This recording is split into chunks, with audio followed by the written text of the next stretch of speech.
Welcome to Kenton Teaches. Enjoy the video.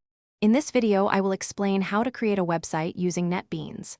First, launch NetBeans and navigate to File, then New Project. Select Web Application under the Web category.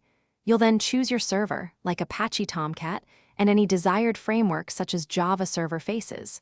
Finally, give your project a meaningful name and specify its storage location. This initial setup is crucial for a smooth development process.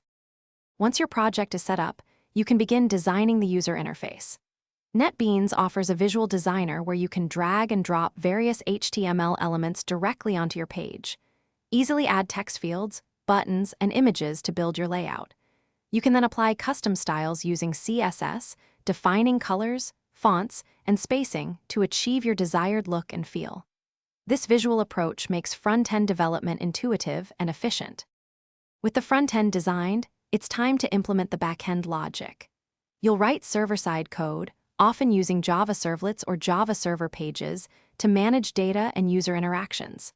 Connect your application to a database, such as MySQL or PostgreSQL, to store and retrieve dynamic content. This allows your website to handle user input, process information, and deliver personalized experiences, making your site interactive and functional. Before going live, rigorous testing is essential. NetBeans allows you to run and test your website directly within the IDE, identifying and debugging any issues. Check all functionalities, from form submissions to database interactions, to ensure everything works as expected.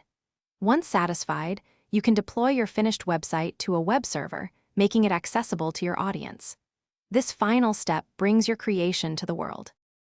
Thanks for watching. Please subscribe if this video was helpful.